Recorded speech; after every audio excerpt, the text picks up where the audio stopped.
Okay, so if you have a look at the actual research into picture embedded mnemonics and whatever, it's like having an apple inside the A and a snake on the S. As you've seen from the research, like for example, Airy, come on, let's all look at what she says. She says that this is great at the beginning stages because obviously it helps the child link and whatever else. It's fun, it's multisensory, but it is short-lived because we have an opaque orthography. So what that means is that these letters are not always, so these embedded mnemonics link with one grapheme. So this is prompting the child to think of the A as the grapheme representing the A sound, and the S as a grapheme representing the S sound. Unfortunately, we have an opaque orthography. So other than the fact that the children have got to remember why that links, and your at-risk children are going to struggle because they're going to struggle to have the link between, okay, I've got an apple there. I've got to think about the A represents the first sound in apple. I'm dyslexic. I can't hear apple. And there's a little sort of schwa before the all, but I'm dyslexic or at risk of dyslexia, so I'm struggling to hear ache, snake, and all those sounds. So when you're telling me to look at this and think of I can memorize it, but I don't really understand. Anyway, there's all sorts of things there, but for a lot of the children, it's fun to have an apple or an ant or whatever else. It's fun, but read the research, please. Let's not reinvent the wheel. You know, we already know that we have an opaque orthography, so it's only going to take you so far. So all these phonemes do, which our speech sound monsters are, they are fun characters that, again, all of that fun that for children, they're multisensory, whatever, but it means the child goes, oh, there's monster Phonemes, says the sound S. So, and it just aligns with the phonetic symbols. So when we've got there's the phonetic symbol for So when we go z, look, here we had s, d. So these graphemes represent these sounds in this word. As, has, all these phonemes do is represent the speech sound without limiting the children as if we have a transparent orthography. We don't, we have an opaque orthography. And as you see, if you look through all these high frequency words, these letters are going to represent different sounds. Look, this E, we don't say because or even because.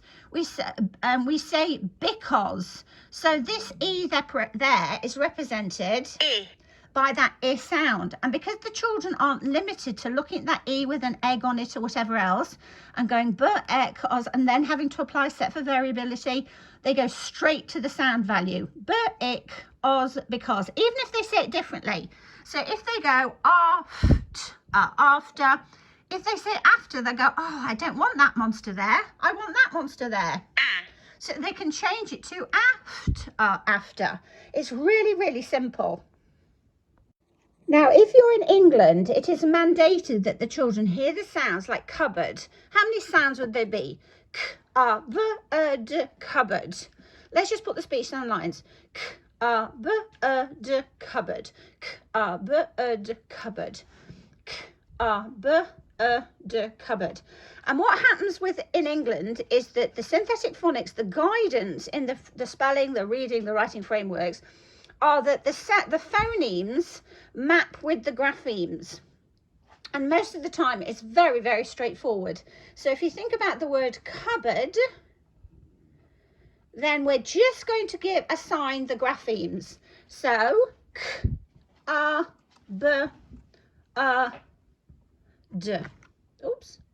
So we're literally just going to do that. It's really straightforward for the children. The children all understand it.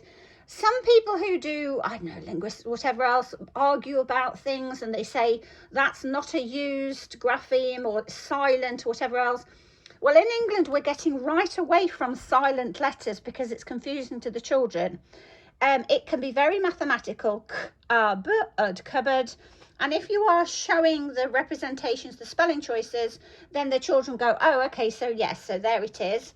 So when we've got a speech sound wall, this will have on the outside the representation that the child is learning in their systematic and explicit phonics instruction, just the plain old straightforward B, like in bus. But when they come to reading and spelling the whole code, they're going to explore the rest. Now the children, most children will go from here to self-teaching. They will see that word once, they've got good phonemic awareness, they'll clock it in their brain word bank and Bob's your uncle. For 1 in 5 or 1 in 4 children, it's not going to happen like that, the at-risk children. So we have to, with them, do the routine, to store it, to store the speech sounds, cupboard, that's the bit that the at-risk children really struggle with, the speech sounds part. The spelling, cupboard, cupboard, that represents the schwa. Now the speech sounds, this is why we actually do these phonemes, because the speech sounds here for k, b, schwa, d. So the reason that we have these, let me just move this out of the way. The reason we have these phonemes is to show the sound value for the children who are at risk. So the children with good phonemic awareness wouldn't need those. They can hold the sounds. They can, you know, they've got good phonological working memory as well, so they can hold lots of different sounds in there, you know, but for the children who are at risk, they need it. So we're showing them the sounds, cupboard, the spelling that maps with it, and then we normally say draw to store. So we're going to draw a cupboard, God, I don't know, whatever, something that a child draws and they remember drawing that cupboard. And so that helps with that meaning, and they've normally talked about it and whatever else. And then they do the spelling routine, and it's really straightforward because we're bonding speech sounds, spelling, meaning, but we're just making it more visible for the children who need it. Oh.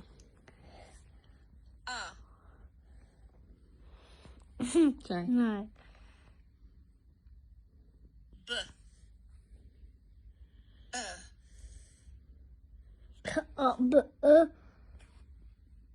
D.